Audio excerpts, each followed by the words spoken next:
ഒരു വർഷമായി എവിടെ പോകാൻ ഞങ്ങൾ ഇവിടെ ജീവിക്കണം. ഞങ്ങൾ രാവും പകലില്ലാതെ കഷ്ടപ്പെട്ട ആൾക്കാരാണ് ഞങ്ങള്. എന്നിട്ട് ഒരു 9,000 പോലും ഇല്ല. വേർതിരിക്ക എത്ര സ്ഥലത്ത് കയറണം, എവിടേക്ക് പോകാൻ എവിടെ ഏതിലേക്കാ ഞങ്ങളെ മാറ്റിയവര്? ഇവിടെ ഞങ്ങൾ കിടന്ന് അറിയിക്കാണ്. ഇവിടെ കാര്യം പറഞ്ഞാൽ ഒരു മഴ പെയ്താൽ ഞങ്ങൾക്ക് പേടിയാ. എവിടെ ഞങ്ങൾ മാറി ചെറിയ പിഞ്ചു മക്കളാണ് ഞങ്ങൾക്കുള്ളത്.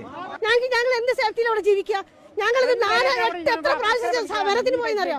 കലക്ടറേറ്റില്, വില്ലേജില്, താലൂക്കില്. ഇനി ഞങ്ങൾ സമരത്തിന് പോകാൻ സ്ഥലമല്ല ഞങ്ങൾക്ക് എന്ത് സുരക്ഷിത അവിടെ ഉള്ളത്? 300 രൂപ ഡെയിലി വേജസ് എന്നുള്ള ഞങ്ങളൊക്കെ ഞായറാഴ്ച അടക്കുമ്പോൾ ഇവിടുത്തെ വില്ലേജ് ഓഫീസർ ഇവിടുത്തെ കുറെ ആൾക്കാരും കൂടിയിട്ട് ഞങ്ങളെല്ലാരും ഔട്ടാക്കിയേക്ക. നിങ്ങൾ സുരക്ഷിതരാണെന്ന് പറഞ്ഞു. എന്ത് സുരക്ഷ? ഒരു മിനിറ്റ്, ആ കാണുന്ന എന്റെ വീട്. എന്റെ വീട്ടിൽ ഉരുൾപൊട്ടിട്ട് വന്ന കല്ലും മരം ഇപ്പോഴും അവിടെ കിടക്കാണ്. വില്ലേജ് ഓഫീസർ വന്ന് പറഞ്ഞു തരാം, ഇതൊക്കെ ഉണങ്ങിപ്പോ ഡ്രൈവ് ചെയ്ത് പോകുന്നുള്ളൂ. ഞങ്ങൾക്ക് കിട്ടേണ്ട സർവ്വ ആനുകൂല്യം വില്ലേജ് ഓഫീസറാണ് മുടക്കിയുള്ളത്. ആരെ ഞങ്ങൾ ആനുകൂല്യം മുടക്കാൻ? സർക്കാരിന് ഞങ്ങളുടെ പൈസ ദുരന്തമാർക്ക് കൊടുക്കാനേ. എന്തുകൊണ്ട് അവർ കൊടുക്കില്ല? 3 ആള് പോയതാ, നമ്മൾ 3 ആള് മരിച്ചു പോയതാ. അത് ഒറ്റ മാത്രമേ ബാക്കിയുള്ളൂ. നമ്മളത് പട്ടിണിയില്ല. ആ 300 രൂപ കിട്ടിയാൽ നമ്മൾ ജീവിക്കായിരുന്നു. അതുവരെ ഇല്ലാണ്ടാക്കി ഈ അധികാരി.